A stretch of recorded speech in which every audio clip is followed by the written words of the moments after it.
साथियों नमस्कार, मैं हरिश्चंद्र बर्णवाल। इस समय की सबसे बड़ी खबर उसी पर चर्चा करूंगा। और सबसे बड़ी खबर क्या है? किरण रिजिजू साहब हैं। आप जहां देखिए उनको लेकर के अलग अलग तरह की खबरें चल रही हैं। कोई कह रहा है कि सुप्रीम कोर्ट के आगे मोदी सरकार ने सरेंडर कर दिया है। कोई कह रहा है कि मोदी सरकार झुक गई है। कोई कह रहा है कि चीफ जस्टिस ऑफ इंडिया ही इस देश के बॉस बन गए हैं। अलग अलग तरह की चीज़ें। कोई ये भी कह रहा है कि किरण रिजिजू को बड़बोलेपन की सज़ा दी गई है। मतलब कुल मिलाकर देखिए तो हर तरह के लोग, हर सिस्टम के लोग यही बात कह रहे हैं। लेकिन मेरी राय दोस्तों इसमें थोड़ी अलग है। और जो मैं राय दे रहा हूं ना, उससे जुड़े हुए तथ्य भी आपको दिखाऊंगा। एक लाइन में अगर मैं ये कहूं तो इस पर मेरी राय ये है कि मोदी सरकार ने भारत को पाकिस्तान बनने से बचा दिया है। आप सुनकर आश्चर्य करेंगे, लेकिन जो मैं तथ्य दिखाऊंगा ना, उससे आपको पता चलेगा कि इस देश के लेफ्ट लिबरल इकोसिस्टम ने किस प्रकार से मोदी सरकार के खिलाफ एक बड़ा षड्यंत्र रचने का काम किया। और किरण रिजिजू के मंत्रालय को बदलकर मोदी सरकार ने वो जो षड्यंत्र है ना, उसका पर्दाफाश कर दिया है। लेकिन आपको इस बात को मैं समझाऊं एक एक करके। पहले खबर को देखिए, समाचार देखिए और फिर उन बातों की पड़ताल कीजिए जो मैं आपको दिखाने की कोशिश कर रहा हूं। सबसे पहले आप देखिए, खबर तो यही है, किरण रिजिजू से वापस लिया गया कानून मंत्रालय। अर्थ साइंस मिनिस्ट्री का जिम्मा सौंपा गया। अर्जुन राम मेघवाल होंगे नए कानून मंत्री। अब इस पे आकलन भी देख लीजिए। मैं न्यूज़ के जरिए ही आपको सारी चीज़ें दिखा रहा हूं जो आकलन किए जा रहे हैं। ये बीबीसी की रिपोर्ट है। किरण रिजिजू की कानून मंत्रालय से छुट्टी, क्या न्यायपालिका से टकराव थी वजह? तो ये एक पहलू है। मतलब अच्छा, आपको एक बात और बताऊं, हर तरह के इकोसिस्टम के लोग हैं, सब खुश हैं। उधर वाले तो और खुश हैं कि बड़ा अच्छा हुआ हटा दिया गया। एक और खबर देखिए, खबरों के लिहाज से ही मैं सारे एंगल आपको दिखाने की कोशिश कर रहा हूं। ये नवभारत टाइम्स की खबर है। कानून मंत्री की कुर्सी से हटाकर क्या प्रधानमंत्री मोदी ने किरण रिजिजू का डिमोशन कर दिया? अब डिमोशन की भी बात आ गई। भैया कहाँ कानून मंत्रालय और कहाँ आपने अर्थ साइंस ये सारा मंत्रालय दे दिया। लेकिन अब मैं आपको एक खबर के जरिए कुछ पॉइंट्स आपके मन में उभारना चाहता हूं, वो भी आप देख लीजिए। जागरण की रिपोर्ट है। नए कानून मंत्री किरण रिजिजू द्वारा उठाए गए कुछ प्रश्नों के जवाब मिलना अब भी बाकी है। अब देखिए, सवाल तो उठाए हैं ना, जवाब तो मिला नहीं। अब वो तो आगे भी बने रहेंगे, ये भी तो आप समझ लीजिए। आगे बढ़िए। कानून की डिग्री, मोदी कैबिनेट में पूर्वोत्तर का चेहरा, जानिए किरण रिजिजू की पूरी प्रोफाइल। अब देखिए, कानून मंत्री बनाया गया तो ये तो उत्तर भारत का, मतलब उत्तर पूर्व के राज्यों का ये बड़ा चेहरा है। इन्हें तो एक लॉबी किया इन्होंने दिल्ली यूनिवर्सिटी से। शायद तब यही बातें बताई गई थी कि इसीलिए कानून मंत्री बनाया गया है। अब जब हटाया गया है तो तमाम तरह के अटकलें लगाए जा रहे हैं। लेकिन दोस्तों, मैं आपको एक बात दिखाना चाहता हूँ किरण रिजिजू को लेकर के, कि जिन चीज़ों की चर्चा हो रही है या जिनकी वजह से किरण रिजिजू लोगों के जहन में आए, सुप्रीम कोर्ट से टकराव की बातें उठी, वो बयान क्या है? उन बयानों को आज सुनना बहुत ज़रूरी है। और आज मैं वो सारे बयान आपके लिए इकट्ठा करके लाया हूँ। एक एक करके आपको सुनाता हूँ, तब आपको समझ में आएगा दोस्तों कि ये कितने महत्वपूर्ण बयान हैं और इससे कितनी बड़ी बात बनी है। मतलब कितनी बड़ी बात उठी है। मैं खाई की तो बात नहीं कर रहा, लेकिन जो बातें उन्होंने उठाई हैं वो बड़े महत्वपूर्ण बयान हैं। आप देखिए, एक जगह वो कहते हैं कि जज अपना काम करने की जगह जो जुडिशियल काम है, जज बनाने में ही समय निकाल देते हैं। बहुत बड़ी बात है। ऐसा इस देश में पहले कभी नहीं हुआ कि कानून मंत्री सुप्रीम कोर्ट या हाई कोर्ट के जजों के बारे में इस तरह की टिप्पणी कर रहे हैं। बयान सुनिए आप। देश का कानून मंत्री होने के नाते मैं जो फील करता हूं कि आधा समय जजों का दिमाग और समय अगले जज किसको बनाना है उस पर ज्यादा खर्च हो रहे हैं, ना कि अपने पूरे समय न्याय देने में। ये जो अपॉइंटमेंट था ना जजों का, उस पर उन्होंने कई बार सवाल उठाए। एक और छोटा सा बयान सुनाता हूं, सुनिए। Appointment of judges is not a judicial work. It is purely administrative in nature. और जानते हैं, एक बार कानून मंत्री रहते हुए किरण रिजिजू ने ये बात भी कही कि जुडिशियरी के अंदर भी पॉलिटिक्स होता है। बयान सुनिए आप। जुडिशरी का अंदर में जो पॉलिटिक्स होते हैं वो कोई दिखता नहीं है। वहां इतना इंटेंस डिलीवरेशन होते हैं चयन प्रक्रिया में, उस समय गुटबाजी तक हो जाता है। फिर एक बार किरण रिजिजू ये भी कहते हैं कि अगर जुडिशियरी में बैठे हुए लोग यानी जज अपॉइंटमेंट करेंगे तो वो क्रिटिसिज्म से कैसे दूर रहेंगे। ये बात भी पहली बार कही गई है किसी कानून मंत्री के द्वारा। बयान सुनिए आप। अगर जज ही अगले जज को अपॉइंटमेंट करता है तो क्योंकि वो एक एग्जीक्यूटिव एडमिनिस्ट्रेटिव प्रोसेस में आ गए तो फिर वो क्रिटिसिज्म से दूर नहीं रह सकता। और इतना ही नहीं दोस्तों, इस बात को याद रखिए, national judicial appointment commission act, जिस पर उपराष्ट्रपति ने भी इतने सवाल खड़े किए, इस पर पहली बार इन्होंने ही कानून मंत्री रहते हुए ये सवाल उठाया कि सुप्रीम कोर्ट ने गलत काम किया, पूरे के पूरे कानून को ही रद्द कर दिया गया। बयान सुनिए। If you remember in 2015 when the Parliament of India passed the National Judicial Commission Act, the Supreme Court struck it down. कानून मंत्री रहते हुए किरण रिजिजू ने ये बात भी कही कि अगर सुप्रीम कोर्ट ने संसद द्वारा पारित, और संसद द्वारा पारित जो कानून की बात कर रहा हूं ना, ऐसा इतिहास में पहली बार हुआ कि जब सर्वसम्मति से कानून पास हुआ और 2/3 से ज्यादा राज्यों ने भी पास कर दिया, जिसे सुप्रीम कोर्ट ने खारिज कर दिया था। तो कानून मंत्री रहते हुए किरण रिजिजू ने यह भी सवाल उठाया कि अगर सुप्रीम कोर्ट ने इसे खारिज कर दिया तो उसका समाधान क्या बताया, क्या विकल्प बताया। बयान सुनिए। When Supreme Court struck it down, then Supreme Court also should tell what is the better option. They did not tell the better option. और ये सब कहते हुए किरण रिजिजू अपनी राय रखते हैं, शिद्दत से रखते हैं, पूरे कन्विक्शन के साथ अपनी बात बताते हैं। सुन लीजिए। Felt that the old collegium system should continue. It is continuing. I am not satisfied with the present system. और ये बयान के साथ आप कुछ रिपोर्ट भी देखिए। ये रिपोर्ट एनडीटीवी की है। सुप्रीम कोर्ट कॉलेजियम की वर्तमान प्रणाली से मैं खुश नहीं हूं, कानून मंत्री किरण रिजिजू। और एक जगह एक और बयान आपको सुनाना ज़रूरी है। ये तो किरण रिजिजू ही कह सकते हैं, जो जनाधार वाला नेता हो, मेरे कहने का मतलब ये है, लेकिन जो कही वो बहुत बड़ी बात है। उन्होंने क्या कहा कि कुछ रिटायर्ड जज एंटी इंडिया गैंग की तरह काम कर रहे हैं। ये भी कहा था कि वो चाहते हैं कि न्यायपालिका विपक्षी पार्टी की तरह काम करे। आप सुनिए, बड़ा महत्वपूर्ण बयान है। It is a few of the retired judges, few maybe 3 or 4, few of those activists part of that anti-India gang. These people are trying to make Indian judiciary play a role of opposition party. Supreme court को लेकर किरण रिजिजू की ये जो बातें हैं ना, वो बड़ी लंबी फहरिस्त है। कुछ और चीज़ें आपको दिखाना बड़ा ज़रूरी है ताकि समग्रता में आप बातों को समझ पाएं। आप ये रिपोर्ट देखिए। हाई कोर्ट और सुप्रीम कोर्ट कोई सरकार नहीं है। जजों की नियुक्ति वाले सवाल पर किरण रिजिजू की खरी खरी। आगे बढ़िए, ये रिपोर्ट देखिए। सुप्रीम कोर्ट ने संविधान हाईजैक किया। किरण रिजिजू ने जज का बयान किया शेयर। बताइए कितना बड़ा बयान है। इतना आसान बयान नहीं है, ये कोई नहीं कह सकता इस तरीके से। ये किरण रिजिजू ने कहा। आगे बढ़िए। कोई चेतावनी नहीं दे सकता, यहाँ जनता मालिक, सुप्रीम कोर्ट को लेकर बोले किरण रिजिजू। दरअसल ये कहानी ये है कि कुछ खबरें आई कि सुप्रीम कोर्ट ने चेतावनी दी है, सरकार को कहा है, और चूंकि उस समय बयानबाजी काफ़ी हो रही थी, तब जाकर किरण रिजिजू ने ये बात कही थी और ये कहा था कि जनता मालिक होती है, उसके ऊपर कोई नहीं होता। ये बयान भी मैंने आपके लिए निकाला है, आप सुनिए, जिसमें वो कह रहे हैं कि कोई किसी को वार्निंग नहीं दे सकता। सुनिए। मालिक कोई है तो जनता है, और हमारा गाइड कोई है तो संविधान हमारा गाइड है।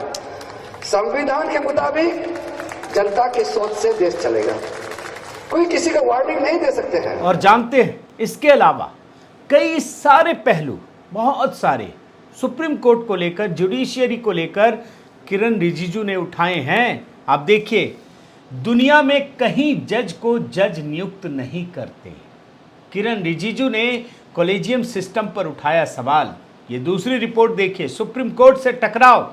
किरण रिजिजू ने खुफिया रिपोर्ट सार्वजनिक करने पर जताई आपत्ति। याद है ना, एक बार खुफिया रिपोर्ट सार्वजनिक कर दी थी सुप्रीम कोर्ट ने, ये कहा था कि भैया हम कर सकते हैं, और किया था उसने। तो उस पर कानून मंत्री रहते हुए इन्होंने सवाल उठाया था। कानून मंत्री किरण रिजिजू ने पूर्व जज के वीडियो को शेयर कर कहा, न्यायपालिका स्वतंत्र लेकिन हमारा संविधान सर्वोच्च।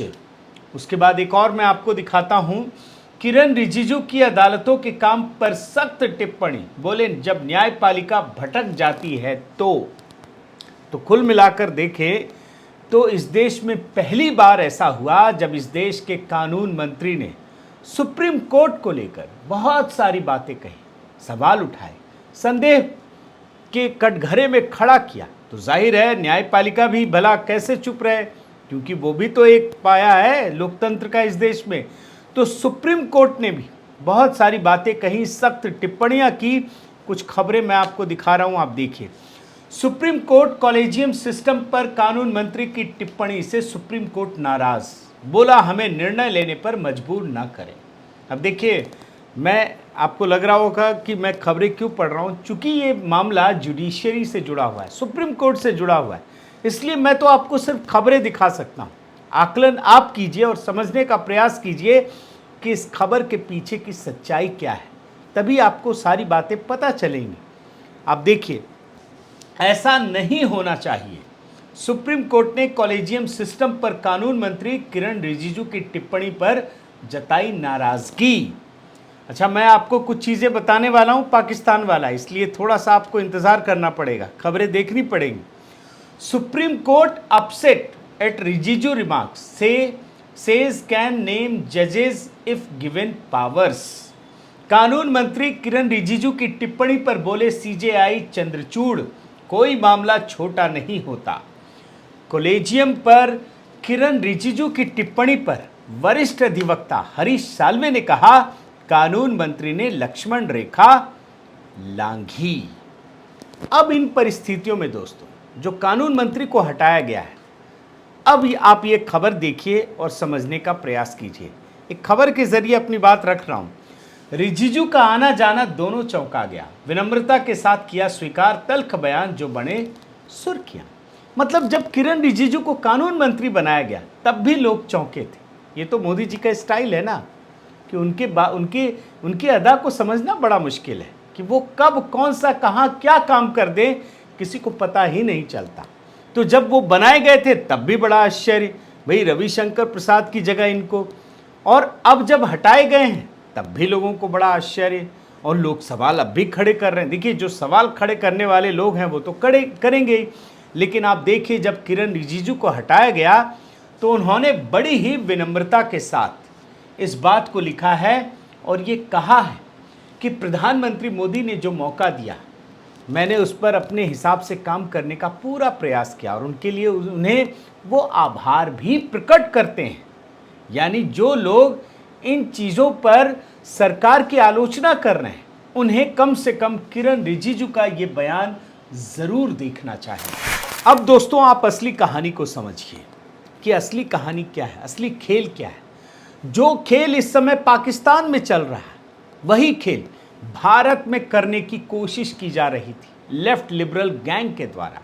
ये आप समझ लीजिए पाकिस्तान में क्या चल रहा है। पाकिस्तान में आप इमरान खान की खबरें रोज देखते होंगे।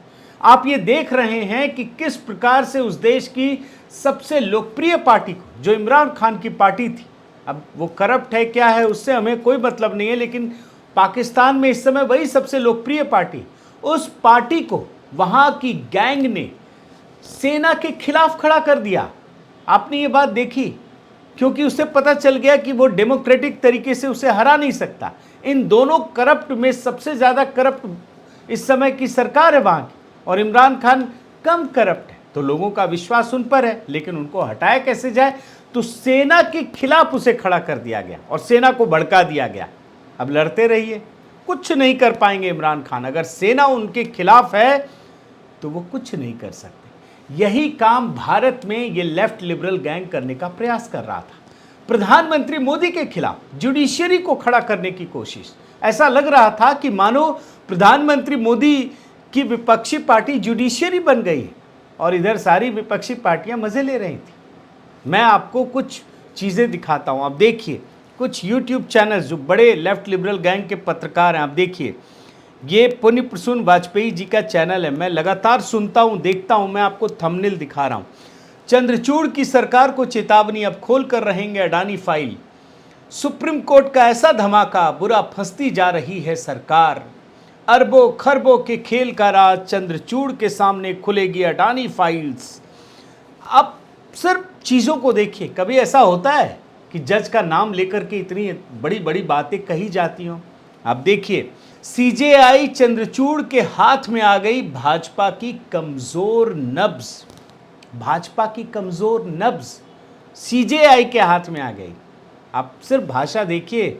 सीजेआई का काम क्या है? भाजपा से लड़ना या इस देश के संविधान की रक्षा करना? वो कर रहे हैं, लेकिन ये गैंग क्या कर रहा है? ये भड़काता है। सीजेआई के ये 10 फैसले पलट सकते हैं 2024 की बाजी। मतलब 2024 का इलेक्शन मोदी जी ये कांग्रेस और आम आदमी पार्टी या बाकी गैंग के खिलाफ नहीं लड़ रहे हैं, ये तो सीजेआई के खिलाफ लड़ रहे हैं। आप सिर्फ इन बयानों को देखिए, समझिए, और तब आपको समझ में आएगा कि ये कितना बड़ा फैसला है। आप ये देखिए, सीजेआई चंद्रचूड़ ने तो गजब कर दिया, पलट दिया बड़ा फैसला। अब देखिए एक जज के बारे में। एक जज क्या खड़ा हुआ, इतना हिल गई सरकार। क्या लगता है आपको ये कोई सामान्य चीज़ है? ये सामान्य चीज़ नहीं है दोस्तों। ये इस देश की लोकतंत्र की जड़ों को कमज़ोर करने का प्रयास है। प्रधानमंत्री मोदी को, जो इस देश की सबसे लोकप्रिय सरकार है, उसे सुप्रीम कोर्ट के खिलाफ खड़ा करने की कोशिश है। सुप्रीम कोर्ट को भड़काने का प्रयास है। अभिसार शर्मा का ये चैनल है, देखिए। सीजेआई चंद्रचूड़ की अदालत में बीजेपी शर्मिंदा। बताइए, बीजेपी शर्मिंदा। बीजेपी की लड़ाई चल रही थी वहाँ। 15 दिन में गिर जाएगी शिंदे भाजपा सरकार। महाराष्ट्र राजनीति में चंद्रचूड़ के फैसले से पहले हलचल तेज। अदालत नहीं लिखते हैं, चंद्रचूड़ जी एक विपक्षी नेता के तौर पर प्रोजेक्ट कर रहे हैं। महाराष्ट्र के जरिए लोकसभा चुनाव में होने वाला है खेला। ये वही सुप्रीम कोर्ट के हवाले से कहा जा रहा है। मैं आपको थोड़ा सा अजीत अंजुम का भी दिखाता हूँ। मोदी सरकार को चंद्रचूड़ का तमाचा, जस्टिस चंद्रचूड़ का तमाचा, ऐसा फैसला और ऐसी फटकार। बताइए, सुप्रीम कोर्ट ने क्यों कहा सरकार नपुंसक है? जरा सोचिए दोस्तों कि जो सरकार, जिस देश का मुखिया, सरकार का मुखिया एक दिन भी छुट्टी नहीं लेता, एक पल के लिए भी सोता नहीं है, अपने देश की जनता का हर वक्त चिंता करता है, उसे आप किस तरीके से चीज़ों को पेश किया जा रहा है, ये समझने का प्रयास कीजिए। यही रवीश कुमार का हाल है। क्यों डांट पड़ी सरकार को सुप्रीम कोर्ट से? तो इन चीज़ों को देखकर आपके मन में किस तरह की बातें उभरती हैं? आपको बहुत कुछ समझ में आ रहा होगा जो मैं आपको समझाने की कोशिश कर रहा हूँ। कुल मिलाकर एक मज़ेदार चीज़ समझने की कोशिश कीजिए। बड़ा मज़ेदार है, इसलिए मज़ेदार कह रहा हूँ क्योंकि आप खबर देखिए, सरकार और न्यायपालिका के बीच इतनी खाई पैदा करने की कोशिश की गई कि उपराष्ट्रपति और इस देश के कानून मंत्री को हटाने के लिए एक याचिका दायर कर दी गई और सुप्रीम कोर्ट में सुनवाई भी हुई। आप सोच सकते हैं कि उपराष्ट्रपति को हटाने का प्रोविजन तो संविधान में, कानून मंत्री को हटाने की ताकत किसके पास है? लेकिन सुप्रीम कोर्ट पहुंच गए। हालांकि सुप्रीम कोर्ट ने इसे खारिज कर दिया, लेकिन ये सुनवाई भी अपने आप में बड़ी विचित्र थी। अब इन खबरों के बरक्स दोस्तों कुछ चीज़ें समझिए। हाल के समय में जितने भी फैसले आए वो भले ही सरकार के खिलाफ, लेकिन ऐसा पेश किया गया मानो सरकार के खिलाफ सुप्रीम कोर्ट खड़ी है। सुप्रीम कोर्ट तो संविधान की रक्षा कर रही थी ना, लेकिन लोगों ने किस तरीके से पेश किया। आप एक एक रिपोर्ट देखिए। ये उद्धव वाला मामला, जो महाराष्ट्र सरकार का मामला है, भाई सरकार तो वही शिंदे की सरकार है, लेकिन ऐसे ऑब्जर्वेशन को पेश किया गया या ऐसे ऑब्जर्वेशन थे जिसमें भाजपा सरकार या मोदी सरकार के लिए शर्मिंदगी छिपी हुई थी। दिल्ली में जो अफसरों के ट्रांसफर पोस्टिंग का मामला है, आप देख ही रहे हैं कि कैसे धड़ाधड़ किए जा रहे हैं। भाई वो साफ पता चल रहा है कि भ्रष्टाचार से बचाने के लिए ये चीज़ें हो रही हैं। इसके अलावा समलैंगिक विवाह का मामला देखिए दोस्तों, इस पर तो सुप्रीम कोर्ट और भारत सरकार, केंद्र सरकार आमने सामने खड़ी थी। बार केंद्र सरकार कह रही है कि आपके क्षेत्र में नहीं आता है, हालांकि बाद में सुप्रीम कोर्ट ने भी इस बात को माना। लेकिन अब आप सुप्रीम कोर्ट के फैसले को देखिए। कल ही मैं एग्जाम्पल के तौर पर रख रहा हूँ, 3 फैसले आए। अब देखिए ये भी संविधान की रक्षा के लिए, लेकिन ये तीनों फैसले किस तरीके के हैं आप देखिए। जैसे कास्ट सेंसस का मामला है। कास्ट सेंसस तो आप जानते हैं ना, मोदी सरकार को कमज़ोर करने के लिए, जातियों में बांटने के लिए ये कास्ट सेंसस का मामला है। लेकिन सुप्रीम कोर्ट, जो हाई कोर्ट ने बिहार सरकार के फैसले पर रोक लगाई हुई है, सुप्रीम कोर्ट ने भी मान लिया कि मतलब वो रोक सही है क्या, उस पर बोला कि भैया आप हाई कोर्ट ही जाओ, वहीं फैसला होगा। यानी कास्ट सेंसस का मामला अगले कई महीनों के लिए टल गया है। कास्ट सेंसस क्या, ये जाति सर्वेक्षण की बात कर रहे हैं। इसके अलावा आप देखिए जलीकट्टू, कंबाला, बैलगाड़ी दौड़ कानूनन मामले में किस तरह का फैसला आया। पहले जहां प्रतिबंध लगाया गया था, अब सुप्रीम कोर्ट ने भी माना कि नहीं ये सही है, और इस फैसले के लिए भारतीय जनता पार्टी ने प्रधानमंत्री मोदी को श्रेय दिया। इसी प्रकार से आप एक और फैसला देखिए, द केरल फाइल्स वाली जो स्टोरी, द केरल स्टोरी वाली मामला। इस मामले में सुप्रीम कोर्ट ने 1 हफ्ते तक तो चीज़ों को आगे बढ़ाया ना, लेकिन अब जाकर सुप्रीम कोर्ट ने यह तय कर दिया है कि बंगाल में भी इस फिल्म को रिलीज करनी पड़ेगी। अब आप आगे बढ़िए। किरण रिजिजू को हटाया गया तो किसे बनाया गया? मेघवाल साहब को बनाया गया है, अर्जुन राम मेघवाल। और बिल्कुल ये सादगी पसंद इंसान है, साइकिल से संसद जाते हैं, इतने लोकप्रिय आदमी हैं। इसके अलावा ये एक दलित चेहरा है और आईएएस रहे हैं। राजस्थान में 16% दलित हैं दोस्तों, और उसमें भी 60% मेघवाल हैं। और ये जो मेघवाल है ना, वो कांग्रेस के पारंपरिक वोटर रहे हैं। यानी मेघवाल के जरिए मोदी सरकार ने ये भी प्रयास किया है कि राजस्थान के मेघवाल को, जो दलित जाति के लोग हैं, उन्हें ये एक संदेश दिया जाए कि आपके साथ सरकार खड़ी है। अब इस एपिसोड से दोस्तों कुछ बातें साफ हो जाती हैं। आप ये जानना चाहते होंगे कि इसका कंक्लूजन क्या है। इसका कुछ पॉइंट्स आपके सामने रखना चाहता हूँ, और ये पॉइंट्स क्या हैं? किरण रिजिजू का कोई डिमोशन नहीं हुआ है, ये मेरी राय है। अगर आप ये सोच रहे हैं कि ये बहुत बड़ा झटका है, डिमोशन है, डिमोशन नहीं है, बल्कि मोदी सरकार ने उन्हें जो काम सौंपा था वो काम पूरा हो गया। और जब काम पूरा हो जाता है ना, तो फिर उन्हें नए रास्ते पर ले जाया जाता है, नए लक्ष्य दिए जाते हैं। और ये तो उत्तर पूर्व के बहुत बड़े शख्सियत हैं। इसके अलावा 2024 का चुनाव ये मोदी वर्सेस सुप्रीम कोर्ट का चुनाव नहीं है, जो पूरा का पूरा लेफ्ट लिबरल गैंग क्रिएट करने की कोशिश कर रहा है। मोदी जी सुप्रीम कोर्ट के खिलाफ थोड़ी ना चुनाव लड़ेंगे। तो इसलिए ये फैसला एक बहुत ही अच्छा फैसला है। जो लेफ्ट लिबरल गैंग खड़ा करने की कोशिश कर रहा था वो खत्म हो गया है। इसके अलावा आगे बढ़िए, जुडिशियरी को लेकर कानून मंत्री का जो बयान है वो हमेशा के लिए दर्ज हो गया है। इतिहास में जब भी इसकी चर्चा होगी तो इसे इसी तरीके से पेश किया जाएगा कि इस देश के कानून मंत्री ने जुडिशियरी को लेकर क्या कहा था। और इससे आगे बढ़कर जिस प्रकार से इस देश के कानून मंत्री को हटाने के लिए सुप्रीम कोर्ट में याचिका डाली गई। अब मान लीजिए अर्जुन राम मेघवाल कानून मंत्री है और कोई याचिका लेकर जाए, सुप्रीम कोर्ट में सुनवाई हो रही हो, तो आखिर में वोट कौन देता है? जनता देती है। जनता के बीच ये मैसेज जाएगा कि आप जिसे चुन रहे हैं वही सर्वे सर्वा नहीं है। कुछ लोग ऐसे भी हैं जो खुद को इससे भी बड़ा मानते हैं। तब जाकर के लोकतंत्र की असली परीक्षा आपको नजर आएगी। अब मैं आपको 2 बयान दिखाना चाहता हूं। ये दोनों बयान किरण रिजिजू के हैं। जब उन्हें कानून मंत्री बनाया गया था तो उन्होंने क्या कहा था, ये बयान आज सुनना बहुत जरूरी है।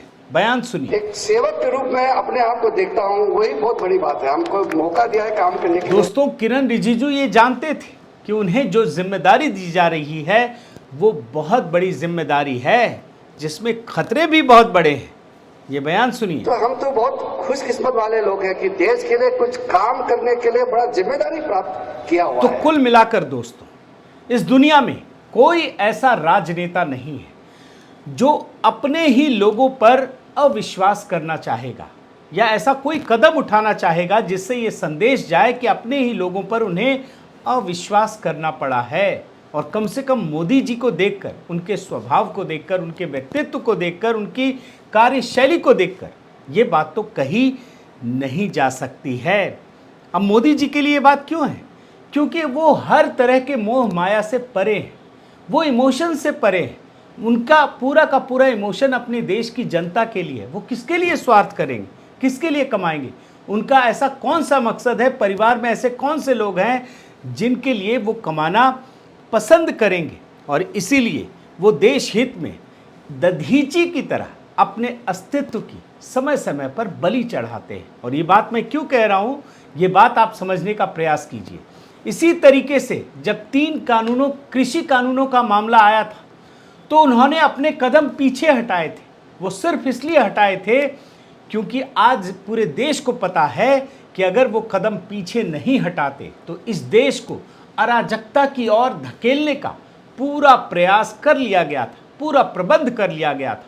इसी तरीके से आज किरण रिजिजू को हटाकर जुडिशरी और केंद्र सरकार के बीच जो गहरी खाई पैदा करने की कोशिश की जा रही थी, वो इस कदम से मोदी सरकार ने ध्वस्त कर दिया है। तो बहुत बहुत धन्यवाद दोस्तों। मैंने कोशिश की कि किरण रिजिजू को लेकर जो भ्रम लोगों में फैलाया जा रहा है उसे दूर करने की कोशिश करूं। मुझे उम्मीद है कि आपको मेरा ये वीडियो पसंद आया होगा। आपसे निवेदन है कि आप मेरे इस चैनल को ज़रूर सब्सक्राइब कीजिए, लाइक कीजिए, शेयर कीजिए, कमेंट कीजिए और इस बेल आइकन को प्रेस करना मत भूलिएगा। नमस्कार।